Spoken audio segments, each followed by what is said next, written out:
Fred, thank you so much for today. Oh, have you made it home? Yeah, I just got here a little while ago. I got home not long ago myself. Actually, I need to apologize because I made the restaurant reservation, but not for Christmas Day. I feel so bad about it. I really didn't think I'd get assigned a business trip for both the 24th and 25th. This was supposed to be our first Christmas together, and now it feels kinda empty. Damn it, this stupid company just had to mess things up. I know, it's definitely disappointing, but if it's work, there's not much we can do. I actually had a fun time just spending the day with my books, so I'm perfectly okay with it. Hearing that really makes me feel a lot better. It helps me to know you're not upset about it. I really hope next year we can be together on Christmas Day itself. I don't want this to happen again. Yeah, I really hope so too. It would be so much better if we could spend the holiday together. Let's make sure of it for next time. All right, since I have to wake up early tomorrow, I should probably get some rest soon. Yeah, you should probably get some sleep. I'll let you go then. Thanks again for everything today. It was a great time despite the situation. Of course. I hope you get some good rest. You need to be well rested for tomorrow. I'll be here if you need anything. Good night, Fred. Good night. Sleep well.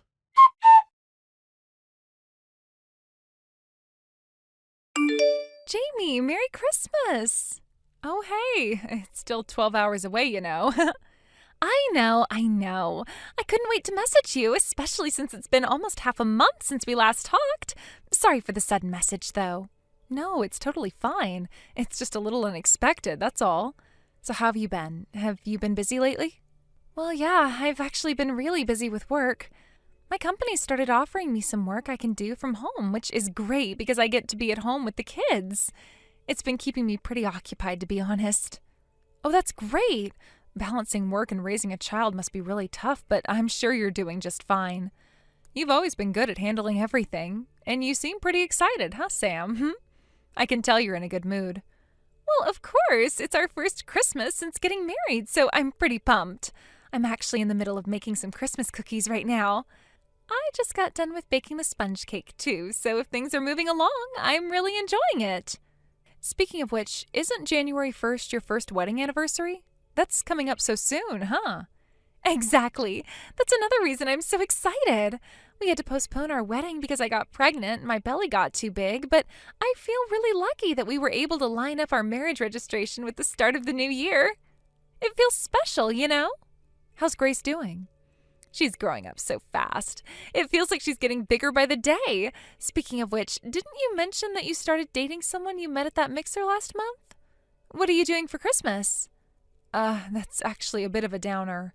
He got called away for a business trip, so we won't be spending Christmas together after all. Oh no! Oh, that's really disappointing. I'm sorry to hear that. I know you were looking forward to it. Yeah, it's really a bummer. But on the bright side, we actually went out for a nice dinner together last night. We went to this restaurant with a beautiful view of the city lights and had a nice French meal. That sounds nice, at least. I'm glad you got to spend some time together. But if you're free later, you and your boyfriend should come over to our place. I'd love to introduce you to my husband. Oh, right. I don't actually know what your husband looks like. Oh, right. I've never actually shown you a picture of him. He's not the best at pictures, though. When he knows he's been photographed, he gets all stiff and tries too hard to look good. He's a little awkward about it, but that's just him. That sounds so like him. But actually, I just took a really cute photo of the two of us in front of the Christmas tree, so I'll send it to you now. Wait, really? You're just sending it like that? Well, I just want to brag a little. Okay, go ahead. I want to see him. Here's my husband. Wait, this guy? Yeah, his name's Fred. I see. So this is him. What? Is there something wrong with Fred? Why do you sound so surprised? Oh, no, it's not that. I'm sorry, I just wasn't expecting that. It's just that, well, there's something I need to tell you in person. Could we meet right now? I really don't want to talk about it over message. Huh? Oh, well, sure, but why? What's going on? I can't really explain it through messages. It's not something that's easy to explain in a text. It's a little more complicated, but it's really important. I really need to talk to you about it face to face. You sound serious. What's going on? Should I be worried? It's just something I need to clear up with you. I don't want to take up too much of your time, but I really need to see you. Okay, if you say so. How about we meet at the family restaurant in the shopping center around 2 p.m., the one we used to go to after my part-time job? I know it's been a while since we met up, but it's a good place for a chat. That works for me. I'll see you there.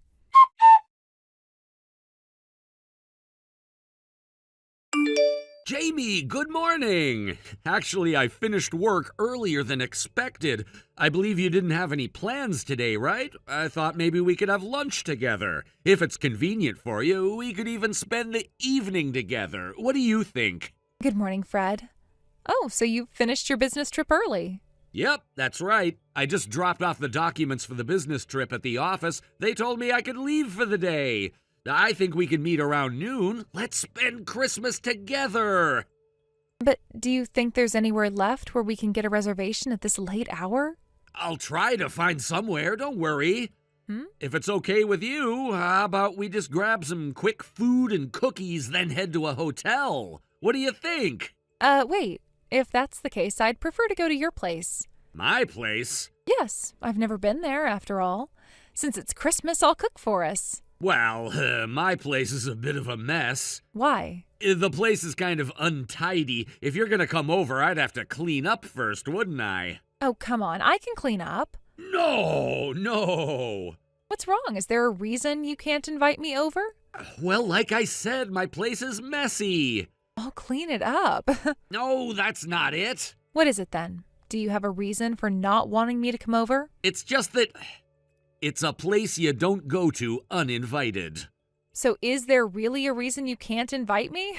Oh, no, it's not like that.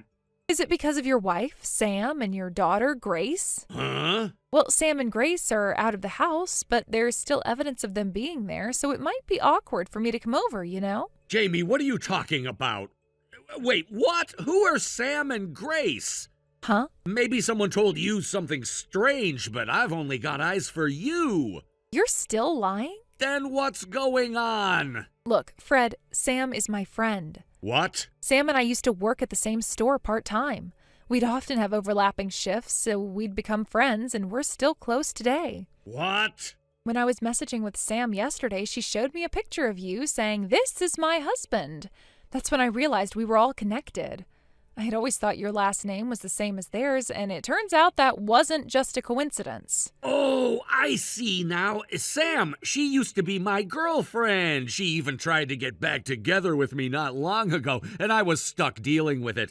I didn't want you to get involved with this, but I guess it's too late now. That's such a lie. You don't believe me? Look, Sam and we actually met in person yesterday to talk about everything. What? So Sam and Grace aren't at their place right now because they left you and went back to her parents' home. What? And now I'm here at her place to explain the situation to her parents. Also, Sam wants to talk to you, so I'm switching with her. Fred, it's Sam. What? Yes. You can believe it or not, but I'm going to move things along. You must have noticed that Grace and I weren't there when you woke up this morning, right? I thought you'd at least check in on us, but you didn't. Instead, you suddenly call me up for a Christmas date? What kind of nerve do you have? Well, I thought... Anyway, I'm getting a divorce. What? No, wait a minute. Do you really think you can stop this? Because isn't a father necessary for raising Grace? You've been pretending to be single, hitting on women at parties while having a wife and kid at home, and now you're acting like a father? I don't think so. That's a different issue. This is about us. No, it's not. When you cheat on your wife, making a family and a woman a fool, that's all one big problem. And to think you even went after my friend. It's just a coincidence, though. Doesn't matter if it's a coincidence or not. You still deceived Jamie. Wait, hold on. What is this? You two are conspiring against me? What? So you and Grace are like rivals for my love, right? Even if you're friends, shouldn't you be enemies in this situation? If Jamie knew I was married and still decided to date me, you'd be stuck in a mess right now. But you pretended to be single, right? Well, Jamie, she's been hurt too. As soon as she found out the truth, she came to me, apologized, and even gave me evidence. At that point, I have no reason to oppose Jamie. What? No, but... No matter how you explain it, you betrayed your wife and played with another woman's feelings. That's the fact. But... What? You still have an excuse to make? I'm the one who's your husband and Grace's father. And so what? Well, at this rate, talking over messages isn't going to solve anything. Let's get this divorce moving. Wait! You don't need to worry about Grace. I just returned to work, so I'm financially stable, and I have plenty of support from my parents. Even if we divorce, I'm not worried at all. Wait! I'd like to wrap this up by the end of the year, so please cooperate. What? Today's Christmas! Why would you want to make such a bad memory on a day like this? Come on, just let it go. And now can you let me talk to Jamie? Jamie? Of course, she's going to be leaving you as well. What? Well then, I'll be getting in touch with you again soon, through a lawyer, of course. Wait a minute! Wait! Just shut up already. You've already dragged so many people into this mess. You've hurt Jamie, you've hurt Grace, and now you're trying to make it all about you again. You need to stop, Fred. Seriously. What are you talking about? What do you think I'm doing? I'm trying to fix everything. I'm trying to make this right. It's not like I didn't make mistakes. I'll admit that. But don't you see? I'm trying to make up for it all. Make up for it? How can you possibly make up for all the lies, Fred? You've been living a double life. All the while you've been telling me one thing and living a completely different reality. I trusted you. I believed in you. And now you want me to just forget all of it? Just pretend like nothing happened? Sam, Goodbye, Fred. I am done with your sorry ass. Sam!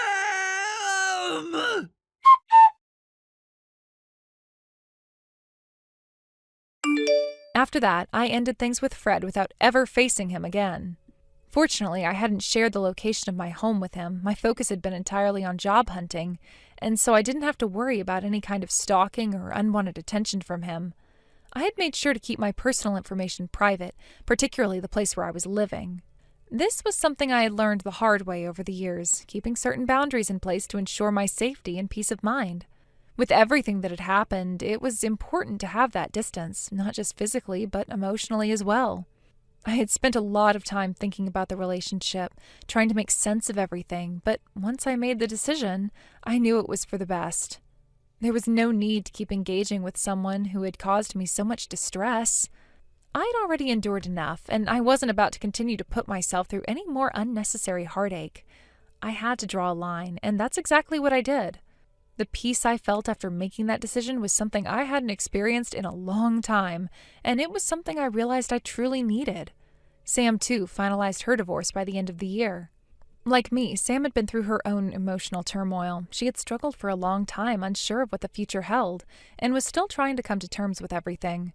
Her marriage had been full of its own challenges, and even though she had known for some time that the relationship was over, actually making the decision to go through with the divorce was not something that came easily. But by the time we had reached the end of the year, she had managed to find the strength to move on. We had supported each other through this, sharing stories, giving advice, and just being there for one another when we needed it the most. While I never asked Sam for specifics about the alimony or child support details, it seems that the amount was considerable. Sam had been very careful in making sure she wasn't taken advantage of during the divorce. She had fought for what she was owed, and from what I gathered, she made sure to get it all paid in one lump sum without leaving room for any further complications. She didn't want to have to deal with ongoing legal battles or the stress of chasing down payments. She was done with all of it, and I respected her decision to handle things in a way that gave her the closure she needed. Sam had been through a lot, and I could see how much relief she felt once everything was finalized. It was like a weight had been lifted from her shoulders. For the first time in a long while, she felt like she could have finally started living again. Without the shadow of her past hanging over her, it was a liberating feeling, one that I was starting to understand myself. As for Fred, it seems that somehow the details of what had happened between us were leaked to his workplace. It was strange how quickly information like that could spread, especially when it was something so personal. Given his line of work, where maintaining the company's reputation was critical, it seemed that the matter was now a potential issue of trust. Word had somehow gotten out about the circumstances of his personal life, and it appeared that it was starting to affect his professional reputation. As a result, it seemed that he was subtly encouraged to resign. I'm not sure if he had been outright told to leave, but it was clear that the company didn't want to risk its reputation by keeping someone who had become a liability. In some ways, I felt that Fred had brought this upon himself. He had been dishonest and reckless, and now he was facing the consequences of his actions. It was hard for me to feel any sympathy for him after everything that had happened. The lies, the betrayal, the way he had treated me, it had all left deep scars. Part of me was glad to see him facing some form of retribution, even if it wasn't as severe as what he truly deserved. But at the same time, another part of me couldn't help but wonder if things could have been different. Could he have been a better person? Could he have changed? The questions lingered in my mind, but I quickly pushed them away. I realized that dwelling on them wouldn't change anything. What mattered now was how I chose to move forward, not how Fred was dealing with the fallout of his own choices. So, all things considered, this turned out to be a miserable Christmas for both Sam and me. Not only had we both been through such personal upheaval, but the timing also made it feel like an extra burden. The holiday season, which is supposed to be about joy and togetherness, only seemed to highlight how much we had lost and how uncertain everything felt. Christmas, for me at least, was a time of reflection, of looking back on the year and wondering where things had gone wrong, where we had failed and what we could have done differently. But in the end, it didn't matter.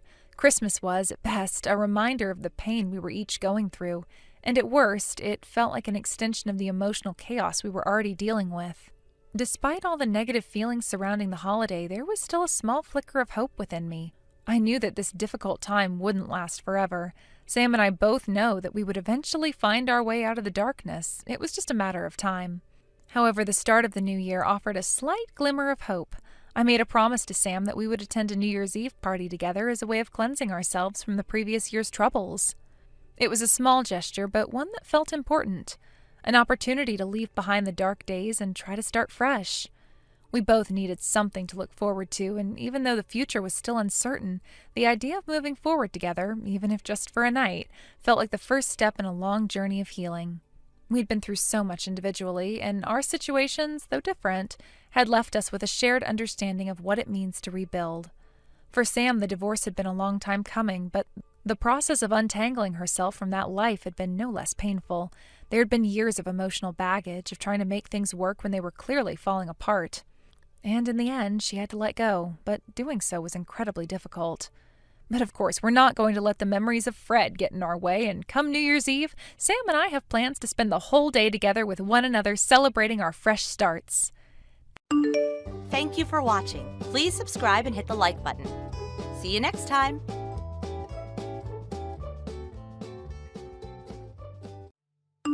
Leslie, do you have a moment? Hello, Haley. Sure, I have some time. The birthday dress you showed me on your phone the other day, it was stunning. The color, the design, it all looked so luxurious. May is a very lucky girl to be able to wear such an amazing dress as that on her birthday. Thank you. Actually, it was a gift from my husband's parents. They went through a lot of trouble getting that dress for May, and we are so thankful for what they were able to do. You're going to have her wear it to school, right? When is that happening? We're planning to go this Sunday afternoon. Oh, that's lovely. Are you going to take commemorative photos as well? Yes, we are.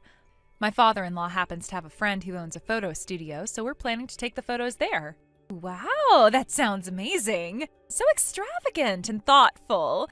Meanwhile, in our family, things aren't so rosy. My husband's family barely gets by with their low salaries, and my husband himself is on such a meager paycheck. For Miley's birthday, we didn't get a single thing to celebrate. Can you believe that? Not even a token gift. Oh, I see.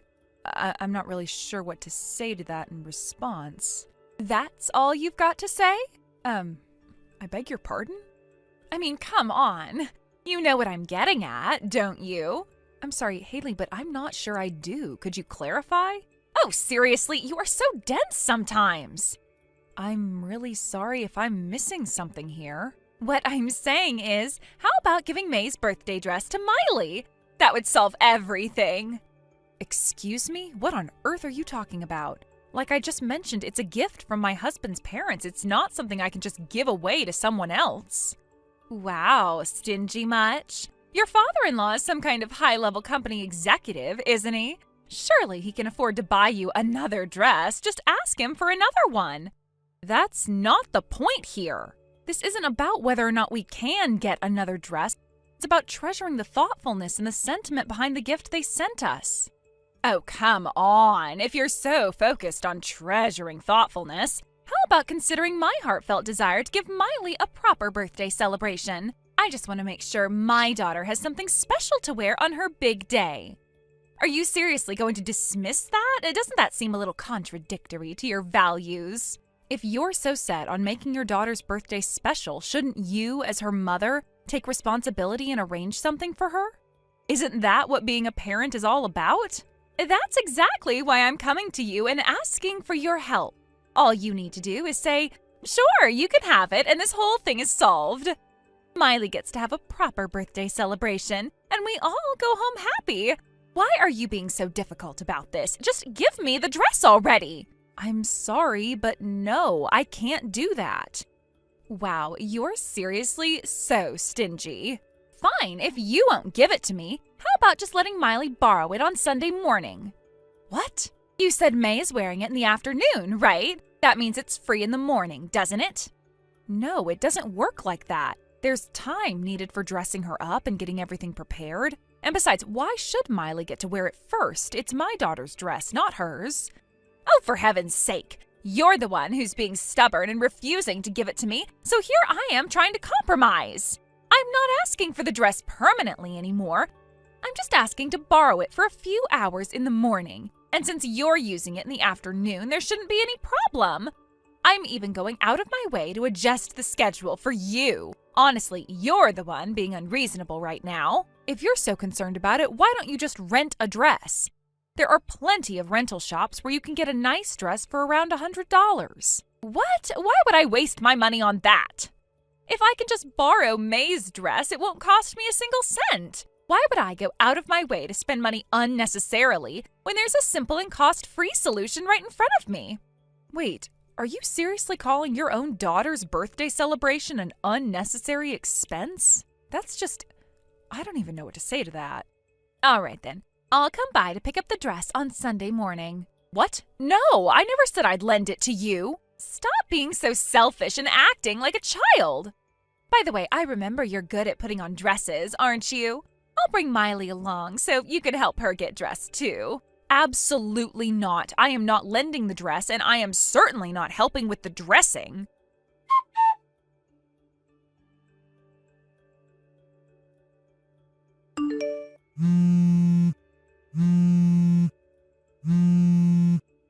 Leslie! Hey, can you hear me? Open the door already. I'm here to borrow the dress like we talked about. Oh, and Miley is here too. She's been so excited about this all week, she wouldn't stop talking about it. The dress! And don't forget the fitting. Hurry up and let us in, will you? Good morning, Haley. I'm sorry, but our family left the house last night and we're not home anymore. What? What's that supposed to mean? Exactly what I said. To avoid any unnecessary trouble on such an important day, my husband and I decided it would be better to go to his parents' house yesterday evening. What is wrong with you? Miley was so excited about today. She's going to be crushed. Don't you care about her feelings at all? The only person responsible for this unfortunate situation is you. Let's not pretend otherwise. But you promised. You said I could borrow the dress. No, I didn't. I told you very clearly that I wouldn't be lending the dress or helping with the fitting. I've said this more than once. Stop making excuses and just come back already.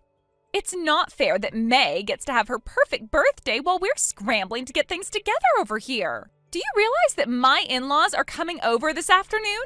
My mother-in-law is terrifying, Leslie. If Miley doesn't have her birthday dress ready in time, I'll be the one who gets blamed. Do you want that? Wait a minute. Are you seriously telling me you didn't make any preparations yourself and were just relying on me to sort everything out? I don't care about any of that. I am telling you to come back right now. I can't. That's impossible. We've gone to my in-laws' house to celebrate Mary's birthday. I don't care about your plans. Just come back already. If you don't, I'll tell all the other moms that Leslie broke her promise and ruined Miley's special day. How would you like that? Actually, I've already contacted your husband. What? You contacted my husband? Yes, I did. Now, would you care to explain how we ended up in this mess? What are you talking about? From what I understand, your in-laws gave you money specifically to buy Miley's birthday dress. And not just a little, they gave you enough to get something really nice, complete with accessories. Well, yeah, but... And yet here you are, having done absolutely nothing. Instead, you plan to borrow May's dress and pass it off as Miley's. Don't tell me you spent money on something else and now you have nothing left for Miley's dress. If that's the case, what exactly did you spend the money on? Why would you go behind my back and contact my husband? And how do you even have his number? Wait a minute. Don't tell me. Are you having an affair with him? Excuse me? What are you even talking about?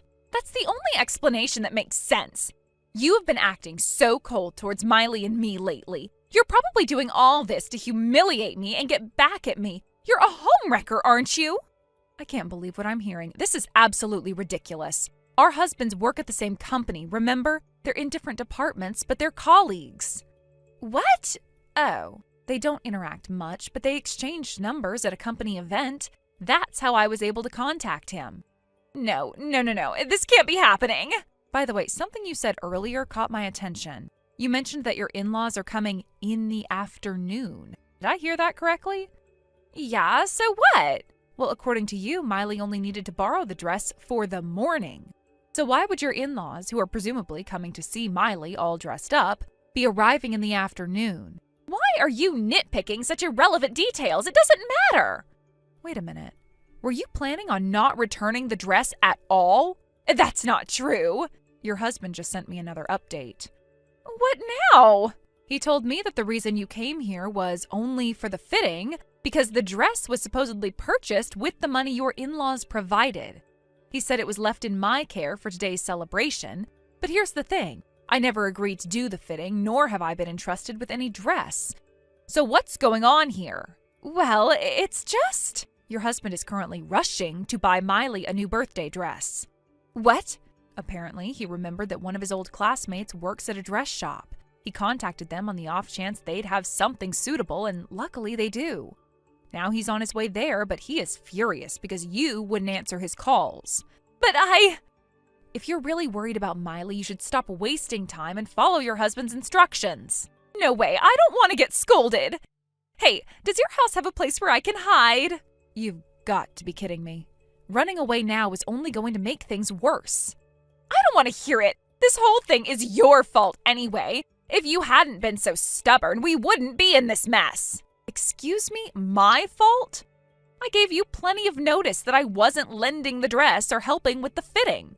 You should have just done it for Miley's sake. What kind of person says no to a child's happiness? Don't try to guilt trip me. Miley's happiness is your responsibility, not mine. You're just trying to make me look bad in front of everyone, aren't you? You're doing that all on your own. I don't need to do anything.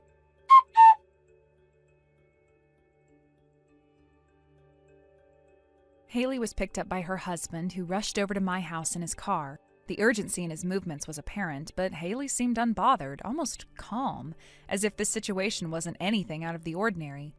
After they hurriedly left for the store, they went straight to buy a dress for Miley. I later learned that Haley's mother-in-law, a woman who was quite skilled in traditional methods of dressing, would be the one to handle the dressing. Haley and her husband arrived in the afternoon, and once there, her mother-in-law did what she did best, taking great care to make sure that Miley looked her best for the important occasion. Somehow, despite everything, Miley was able to wear the dress she was meant to wear, and her appearance could still be called a triumph, given the circumstances. The dress was beautiful, the setting was warm, and despite the underlying tension, they managed to pull off what was supposed to be a memorable day for Miley. But the story didn't end there. Things weren't as simple as they seemed on the surface. Once I learned the full details, everything became clear, and it left a bitter taste in my mouth. The money that Haley's in-laws had set aside for Miley's dress, something they had been saving for a long time, was now gone. Instead of being used for its intended purpose, it had been spent on something entirely different, something that no one could have anticipated. Haley had used that money for a high-end beauty device for herself.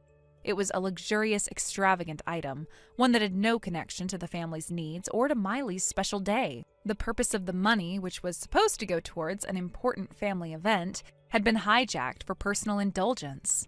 I couldn't help but feel shocked when I first heard the news. The couple, especially the in-laws, had been so focused on providing for Miley, wanting her to feel special and loved on her big day. They had been working hard trying to ensure that everything was perfect for her, only to be confronted with the reality that their good intentions had been undermined by Haley's selfish spending. The idea that such an important moment for their granddaughter had been tainted by this act of carelessness was something that didn't sit well with me at all. The bitterness of the situation wasn't just about the money itself. It was about the blatant disregard for what mattered most, the family and their collective bond. To make matters even worse, it wasn't even the first time this had happened. As the truth came out, it was revealed that Haley had done something like this before on several occasions in the past. She had used family money for her own selfish purposes, things that were far from necessary or important. This wasn't just a one-time mistake, but a pattern of behavior that her in-laws had long been aware of. The sense of betrayal and disappointment was palpable. They had trusted Haley to act responsibly, to honor the family and its values, but each time they turned a blind eye, they were only met with more selfishness.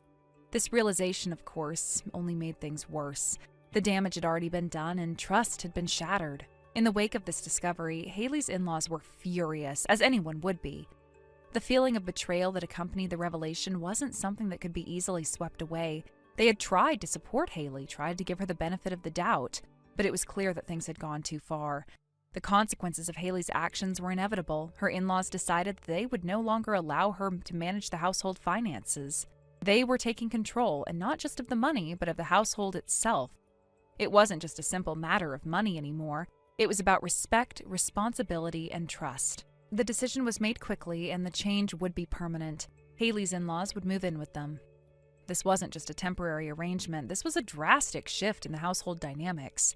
It was a clear sign that the family had had enough. No more would Haley be able to manage things on her own, especially when it came to finances. The responsibility was now in the hands of her mother-in-law, who had always been known for her grace, elegance, and poise. She was a woman who had always conducted herself with dignity, but it was clear that she had reached her limit. Haley's actions had forced her hand, and now she would take charge of the finances to ensure that there were no more mistakes. As for Haley, the situation was overwhelming. She found herself under constant scrutiny, something that she had never experienced before. Every day, her mother-in-law would give her stern lectures, not out of malice, but out of necessity. Haley needed to learn, and learn quickly, that there were consequences for her actions. She couldn't continue to live in a world where money was something to be spent without a second thought. Her family's well-being and the future of her daughter depended on it. The lessons were harsh, but they were also necessary.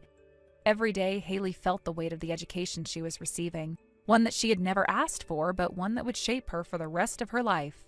Her mother-in-law, though kind and well-meaning, was not one to let Haley off easily. The lectures were frequent, and they were filled with disappointment and concern. Haley knew that her mother-in-law was not doing this because she hated her, but because she loved her. She was teaching Haley the hard lessons that no one else had been able to teach her. Haley had grown accustomed to living a life of indulgence and excess, but now she had to face the consequences of that lifestyle. The lessons were tough, and at times Haley felt as though she couldn't breathe. It was like she was suffocating under the weight of her own mistakes. Her husband, too, found himself in a difficult position. He loved Haley, but he also loved his parents. It wasn't an easy decision for him to make, but in the end, he supported his parents' choice. He couldn't ignore the fact that Haley had used their money for their own selfish purposes. He had always tried to protect her, to shield her from the consequences of her actions, but this time there was no hiding. The damage had been done, and it was something that could not be undone. He had to choose between loyalty to his wife and loyalty to his parents, and in the end, his loyalty to his family won out. For Haley, the realization hit hard. She had always prided herself on being independent and capable, but now she was forced to confront the reality that she had failed. She had failed herself, her family, and her daughter. The decisions she had made, the actions she had taken, had all led to this moment, and there was no going back. Haley had to come to terms with her own actions, something that she had been avoiding for so long. The road to redemption was long, and it was unclear if she would ever be able to regain the trust that had been lost. But for now, all she could do was accept the lessons that were being forced upon her and try to rebuild her life from the ground up. As for Miley, her future was uncertain. Haley knew that she had to be better, not just for herself, but for her daughter. She couldn't let Miley grow up in a world where selfishness and irresponsibility were the norms. She had to change, and she had to change now. But whether or not she could live up to the expectations of her in-laws and her family was something that only time would tell. It was a sobering thought, and one that Haley could not ignore. But perhaps, in the end, this would be the wake-up call that she needed. Maybe this was the start of something new, a chance for Haley to rebuild her life and earn back the trust that she had so recklessly thrown away. Only time would tell if that was possible. The consequences of Haley's actions had not only impacted her own life, but had rippled through the entire family. It wasn't just about one moment or one mistake. It was about the trust that had been broken and the family dynamics that had been irreparably changed. As Haley tried to navigate the new reality that had been thrust upon her, she had to come to terms with the fact that her actions had consequences beyond just herself. The relationships within the family would take time to heal, if they ever could. And for Haley, the true challenge would lie in her ability to prove that she had learned from her mistakes and could once again earn her place within the family's trust. Thank you for watching and listening. We hope you enjoyed the video. Don't forget to like this video and subscribe. Also, feel free to leave a comment about what you thought of the story. We look forward to seeing you at the next story. Thank you for watching. Please subscribe and hit the like button. See you next time.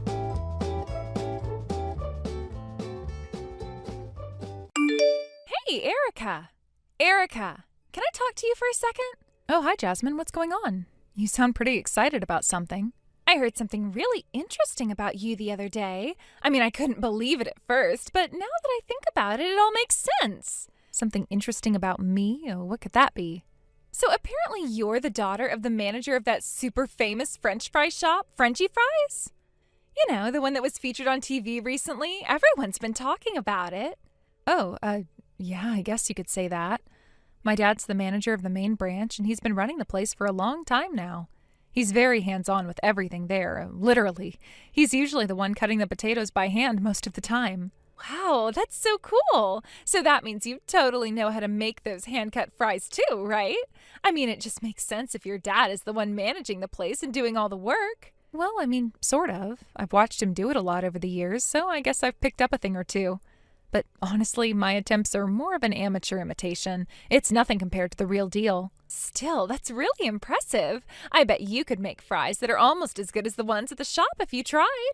And I'm guessing the shop's been getting a ton of customers ever since that TV feature aired. Am I right? Yeah, from what I've heard, business has been booming lately. The TV feature definitely helped bring in a lot of new customers. That's amazing. I'm so happy for you guys. Oh, by the way, I'll take 5 servings for my family, okay? Wait, what? 5 servings? What are you talking about?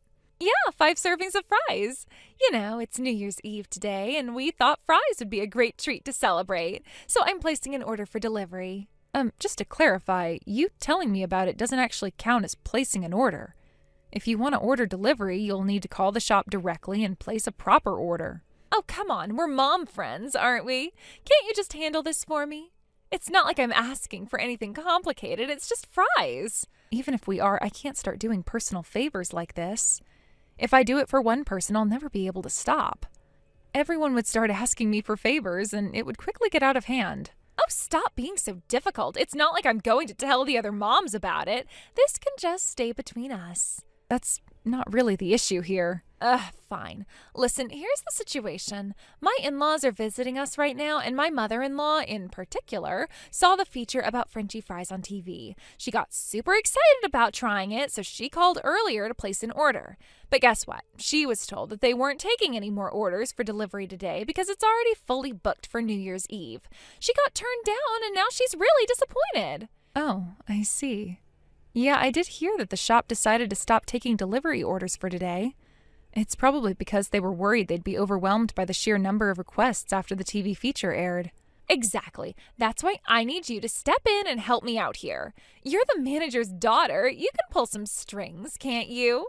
Pull some strings? Yeah, I already told my mother-in-law that I'm friends with the manager's daughter and that I could get us 5 servings. I can't go back to her now and say, sorry, I couldn't actually do it. That's just not an option. Well, in that case, why not just go to the shop directly and eat there? Are you saying that if I go, you'll use your connections to make sure we don't have to wait in line? No, I'm saying you'd have to wait in line just like everyone else. That's not going to work for me. What's the point of being the manager's daughter if you're not going to use your connections to help out? I'm telling you, I don't have any special connections to use. That's ridiculous. Of course you do. Stop being so stingy and just ask your dad to make an exception. I keep telling you, special treatment like that isn't possible. Oh, come on. You're a wife, just like me. You should understand where I'm coming from here. Understand? Yeah, doesn't it feel amazing to have the upper hand with your mother-in-law? What? What are you talking about? You know, being able to do something she can't. It feels so good to one-up her. I have no idea what you mean. You've got to be kidding me. No, seriously, my mother-in-law is one of the kindest, most gentle people I know. She absolutely hates conflict and treats me like I'm her own daughter. I really love and respect her, so honestly, I've never even considered trying to one-up her or whatever it is you're talking about. That's insane. Mother-in-laws are supposed to be the enemy. They're nasty, meddlesome old witches by default. I understand that some people have difficult relationships with their in-laws, but that's not my experience at all. Whatever. Forget about that. The point is, I've already told my mother-in-law that I can get her those fries, so I need you to make it happen. 5 servings delivered to my house at exactly 7 p.m. I already said that I can't do that. Telling me doesn't count as placing a proper order, and I'm not in a position to make exceptions. Oh, for crying out loud. You're seriously going to make this difficult for me? Fine, I'll figure something else out. And just so you know, I still don't think it's fair that you're not using your position to help out a friend. Well, I'm sorry, but that's just how it is. I hope you can understand.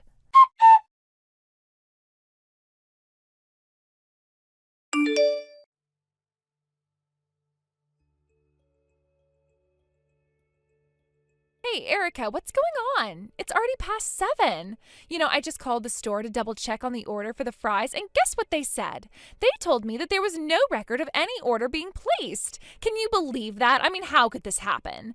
After all the effort I went through to trust you with this, I didn't think you'd let me down like this. Honestly, I thought that even after you told me earlier that it was impossible, you'd come through for me anyway as a friend. Isn't that what friends do? I really believed you'd manage to find a way to pull some strings and make it happen. But no, instead, you've gone and left me in the lurch. This is just awful.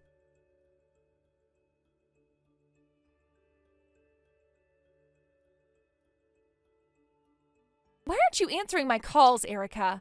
What is going on with you? Are you seriously ignoring me right now?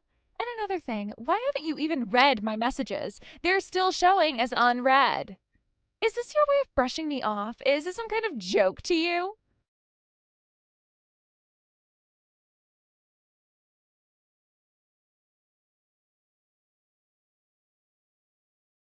You're definitely getting these notifications, right? I know you are. There's no way you haven't seen them. So what's stopping you from responding? You owe me an explanation, Erica. Stop ignoring me and pick up your phone.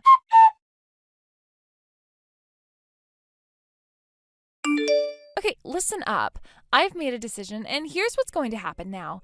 I told my family that the reason we couldn't get the fries delivered is because there was a mistake on your part and on the store's end. So to solve this little problem, we've decided that we'll just come over to your house instead. Problem solved, right? Look, you're probably already prepared to feed your own family tonight, aren't you? And I bet you've got some of those fries already made, probably hand-cut by you yourself. You can just give us those. That should be more than enough for 5 people. Don't worry about anything else. We'll handle the rest. We're coming over with the entire family. Me, my husband, the kids, and even my in-laws. We'll be there in 30 minutes, so I expect you to have everything ready by the time we arrive. That means fries for 5 people, all set and good to go. Oh, and just so we're clear, this isn't up for debate. You broke your promise earlier, so this is your punishment. You don't get to say no to this.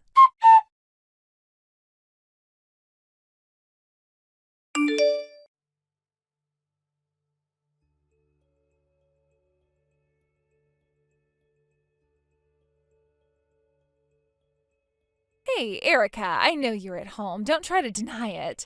I can't believe you've gone and turned off all the lights in your house just to pretend that you're not home. That's incredibly mean and childish. What kind of person does that? Listen to me. Today is the last day of the year, okay? It's New Year's Eve. Shouldn't we both be doing everything we can to end the year on a positive note? Shouldn't we be wrapping up the year with good vibes and a sense of accomplishment? Don't you think that's what we should be focusing on right now? So why don't you just open the door and let us in? My kids are outside in the freezing cold crying because they're hungry and uncomfortable. And did I mention that my in-laws are with us? Both my mother-in-law and my father-in-law are standing out here too. Even my husband is furious with how you're treating us. He's saying that your behavior is completely unreasonable and disrespectful. We came all the way here in this cold weather just to give you the chance to make things right. The least you can do is let us in and serve us the fries. It's not that hard.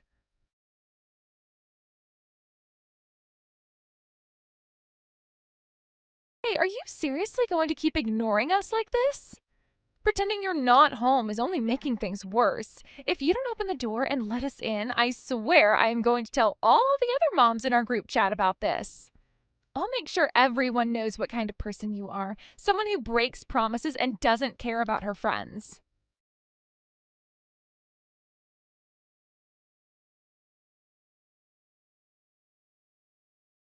And what's this? You're still not reading my messages? Are you seriously leaving me on unread again? Are you kidding me right now? This is beyond frustrating, Erica. I've had enough of your nonsense. Open the door already.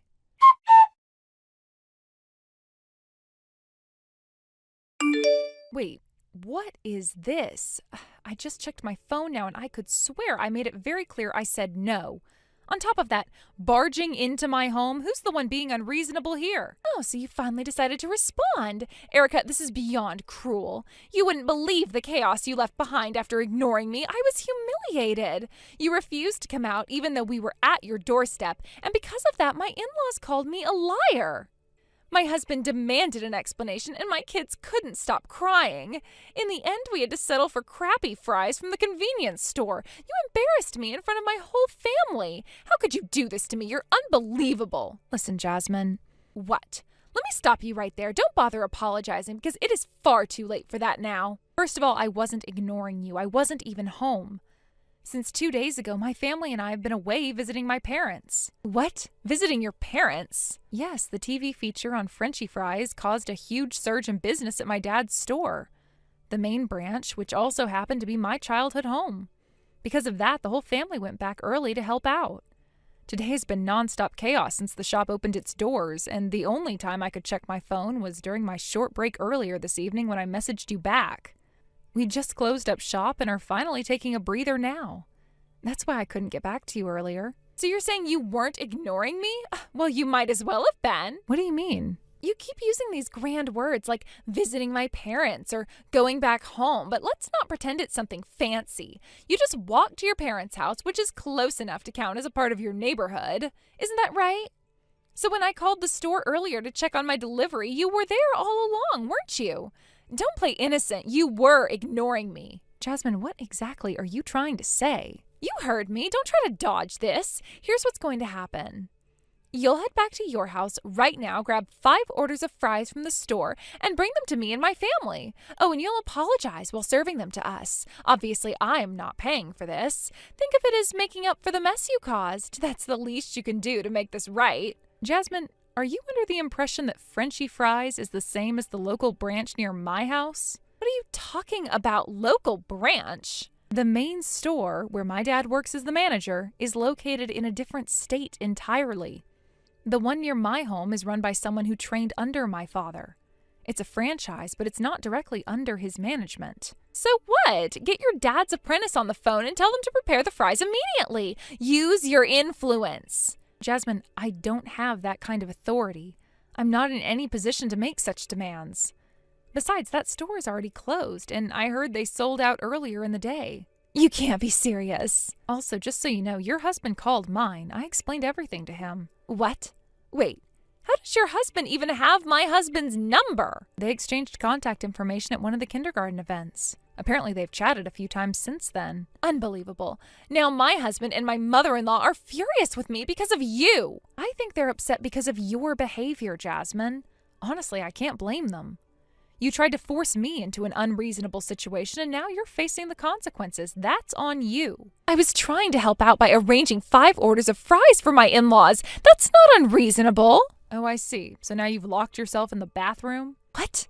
How did you even know that? Because your husband has been texting mine in real time, complaining about what's happening. You've got to be kidding me. He also asked me to send screenshots of our chat history so he can understand what's been going on. I already sent them to him. What? Erica, stop this right now. Sorry, Jasmine, but I'm done here. I won't be replying to any more of your messages. Goodbye.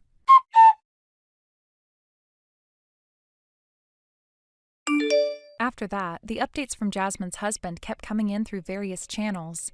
He seemed to have taken it upon himself to share everything about their situation with others, making sure there was no ambiguity about the state of things at home. The whole ordeal became a topic of conversation among many people who knew Jasmine and her family, and as her husband's frustration grew, so did the volume of his updates.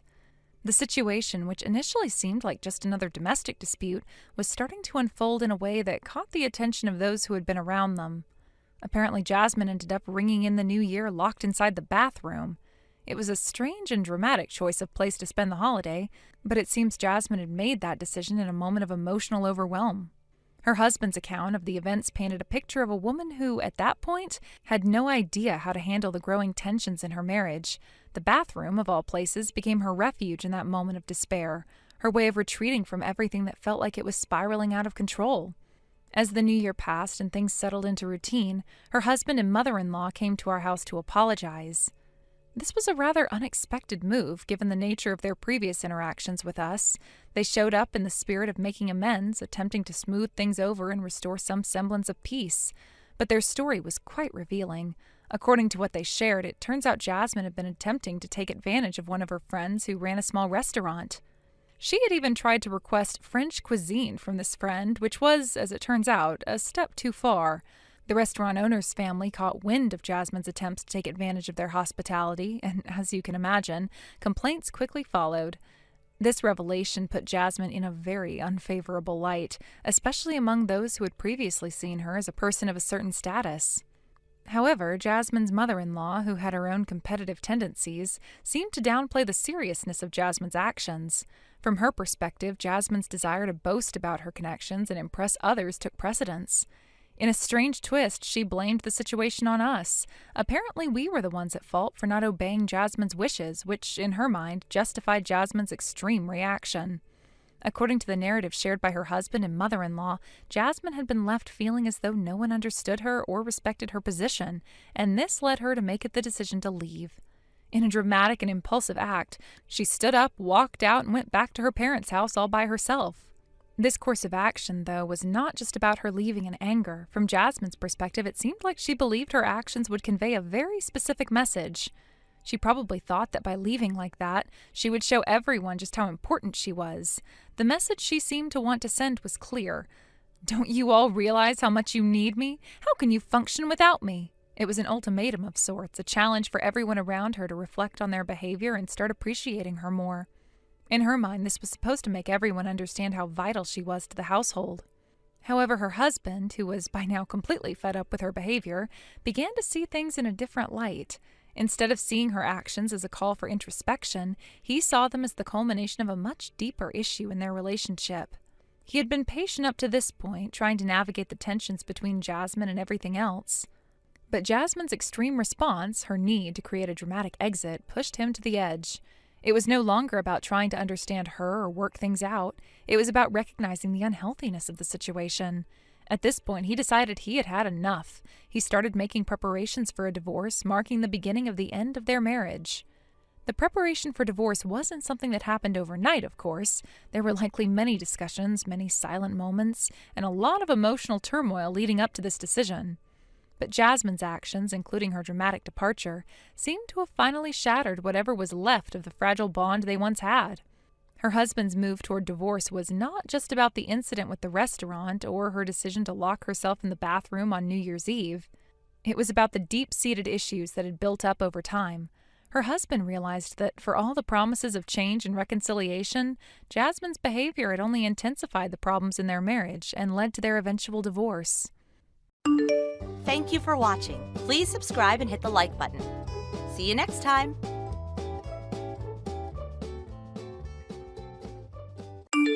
Allison, where are you right now? What's going on with the divorce papers on the table? What are you trying to do here? Is Sally with you as well? Are you with her? Because I can't find her anywhere inside the house. Allison, I can see that you've read my messages. I know you saw them. You need to reply to me right now. All right, I get it. Calm down. I'll answer your questions now. So, about the divorce papers, that's exactly what you think it is. And yes, Sally's here with me too. So there's no need for you to be worried about her anymore. That's not an answer. You're still avoiding the important question I've been asking you. Where are you? I need to know the exact address. Where are you two right now? I'm not telling you. There's no reason for me to share that. So, why do you want a divorce? What's the reason behind it? Why did you take Sally without even telling me, without any explanation? Okay, let me get straight to the point. The truth is, Sally isn't your child. What do you mean by that? What are you saying? Sally is actually Brad's child. She's mine and Brad's child. Brad? Yeah, Brad. You know, the one from your university. He was in the same department as you. He was my ex-boyfriend. Brad. You know the one. Wait, hold on. Are you serious right now? Are you telling me that for the past 7 years, ever since we got married, you've been hiding this from me? You've been carrying on some kind of secret relationship with Brad all this time? Please don't misunderstand. I need you to hear me out clearly.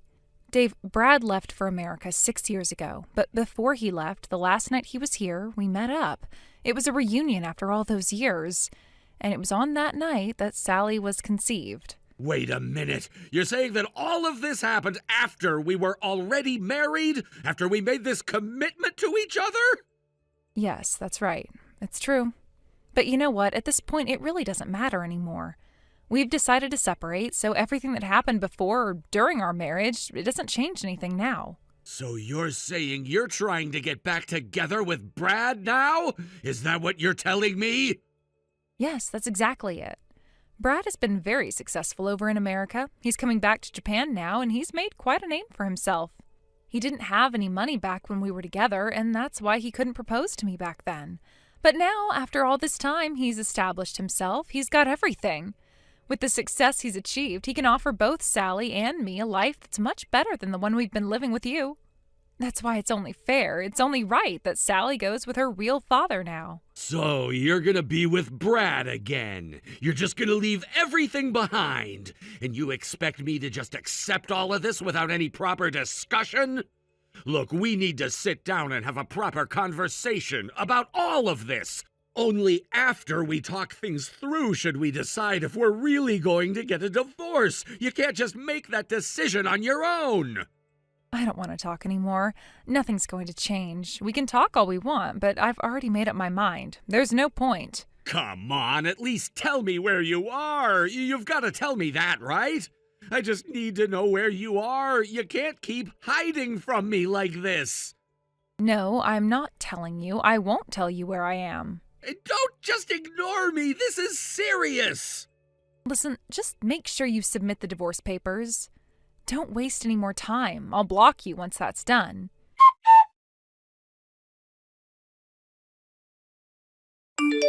Dave, it's been a while since we last spoke. This is Maya, Allison's younger sister. I hope it's all right to contact you now. Oh, Maya, it's been so long.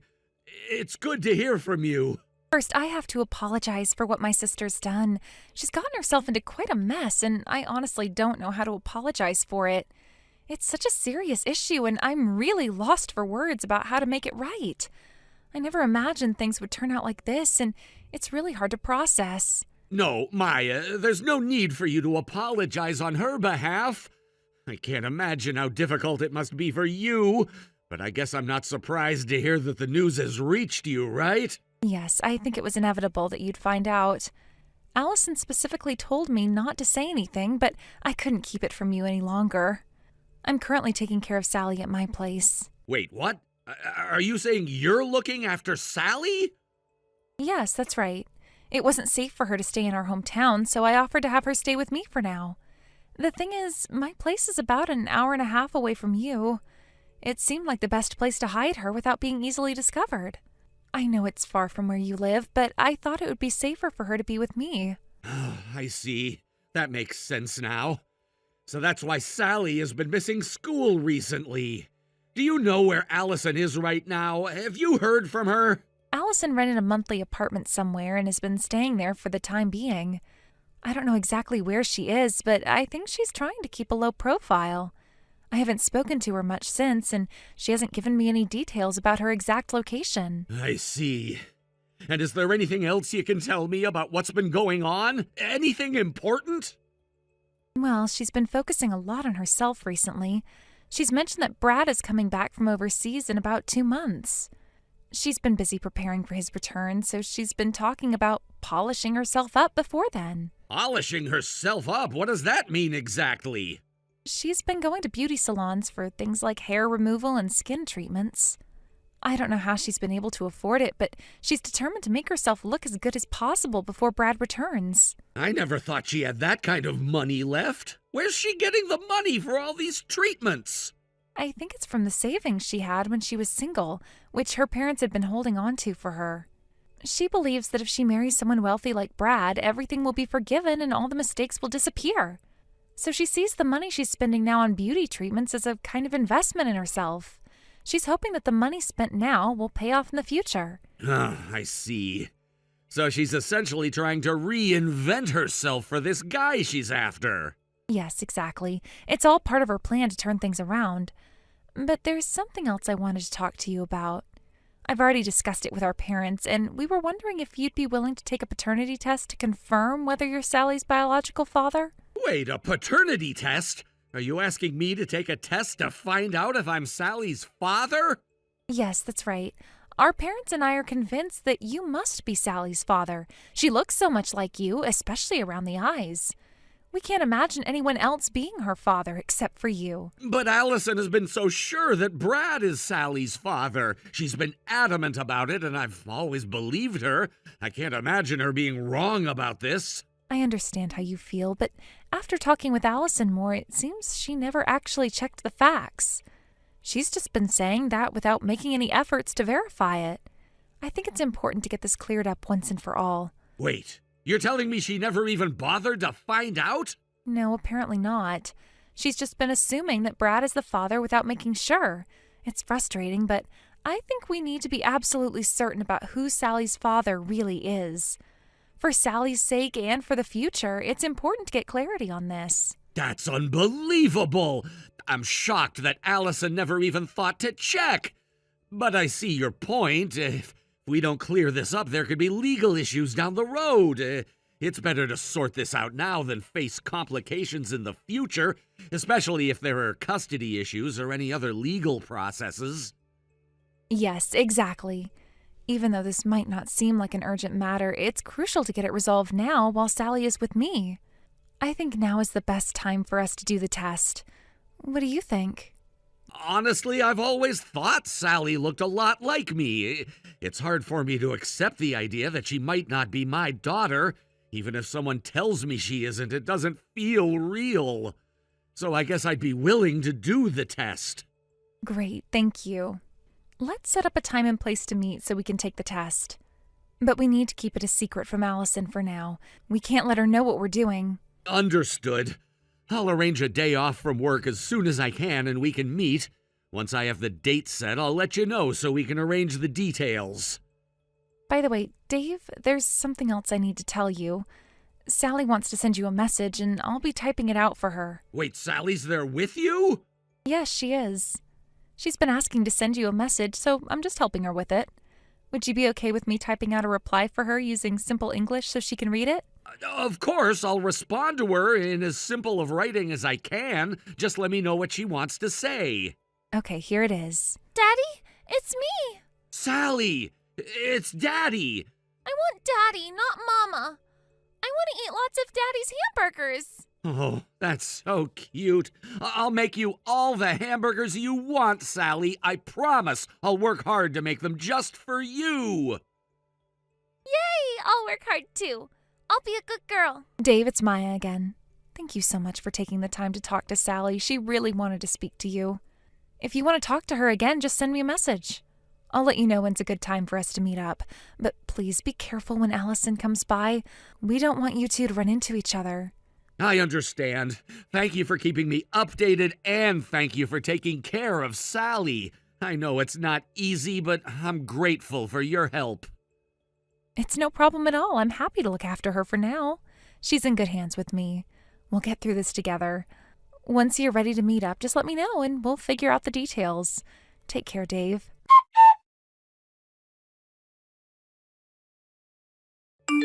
What the hell is going on here? What do you mean by this DNA test for the child?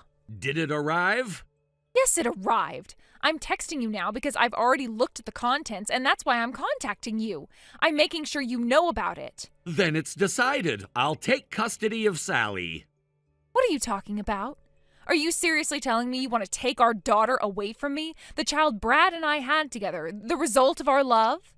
And you think I'm just going to hand her over to a complete stranger like you? Did you really look at the documents properly? Are you sure you understand what you're talking about?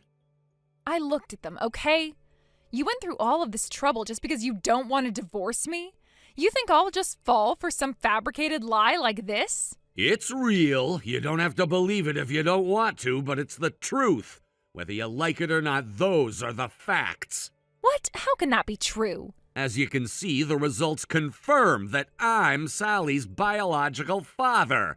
I had the test done at 3 different places, and all 3 came back with the exact same result. There's no mistake here. No, you're lying, right? But Sally is gorgeous, just like Brad. She's the spitting image of him with those good looks everyone admires. How could she possibly be your child? You're saying this rough-looking man like you could be her father? So that's what you've been thinking all this time, huh? You've been using that flimsy reasoning to insist that Sally is Brad's child? Take a proper look at Sally's features. You'll see for yourself. She has the best of both of us in her looks. I'm not talking about just some passing resemblance. It's clear that she's a perfect blend of me and you. Sally is a living example of the two of us, and that's why I'm going to take her. She'll come with me. No, even so, I am Sally's mother. I've carried her for 9 months, and I've cared for her since she was born. There's no way I'll ever give her up, not to you, not to anyone. Don't you know how much more favorable a mother is in a custody battle? Do you honestly think you stand a chance? That's only true if you've been a decent mother to her, if you've done your part in raising her. Huh? It's not like you've done absolutely nothing for her. You've taken her to kindergarten and made sure she eats, but you're forgetting one thing. The day-to-day care, the constant attention, making sure she's comfortable, preparing everything she needs for the next day. I've done all of that, and I've done it more than you without question. But that's not fair. And I heard that ever since you left the house, you've practically abandoned Sally and left her in Maya's care most of the time. What? Maya? She's been on your side all along? Maya was never really your ally, you know. She was never fully on your side. She wasn't as supportive as you thought. What do you mean by that? What are you saying? And just so you know, I've managed to get in touch with Brad, and he's living overseas now. What? How could you have Brad's overseas contact details? I didn't even know how to get in touch with him. I reached out to a college friend who's been in contact with Brad.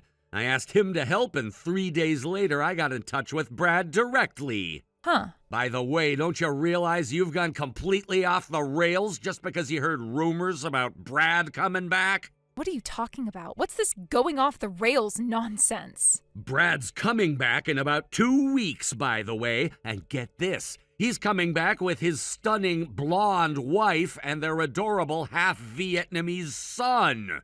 What? What did you just say? When I mentioned you to him, he said he didn't even know we were married. When he left for overseas, he thought you were still single. He was planning on coming back and making some last memories before leaving America for good. He apologized for not knowing about our marriage and said it was his fault. Wait a second. Brad, is he married? Is that what you're saying? That's right. He's married. No way. And just so you know, even though he's returning to the U.S., it's only a temporary visit. After 2 weeks, he'll be going back to his home overseas. Wait, hold on. You're telling me that Brad is married and I can't marry him anymore? And Sally's not even his child? then what was the point of me divorcing you in the first place? I don't know. Either way, the divorce is happening whether you like it or not. That's already decided. Wait, no. Please, you don't really want a divorce, do you? Don't you think we can work things out? We don't need to divorce. Why would you say that? Why are you asking me that now? Because Sally is our child. She's our daughter. Shouldn't that mean we could just go back to how things were before, right? We could go back to the way we were and everything would be okay again, right? That's not how things work. It's not gonna go back to the way it was, and you know it. If you agree to this divorce without making things more complicated, I'll waive the property division and just cancel it out as part of the alimony settlement. What? What are you talking about? What do you mean by that? But listen up, I will still demand child support for Sally. I'll be expecting you to pay, and we can talk about the amount later. Wait just a minute. Are you serious? Yes, I'm serious. You'll hear from my lawyer soon. Don't worry about that. No. Hey!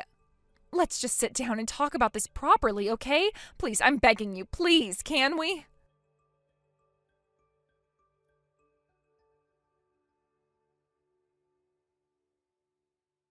Reply to me!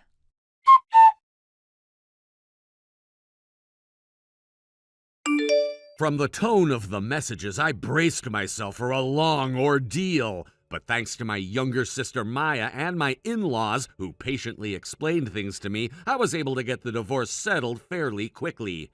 In the end, the cause of all this turmoil was that Allison, hearing through someone else that Brad, the man who had found success overseas, was returning to the US, became overly excited.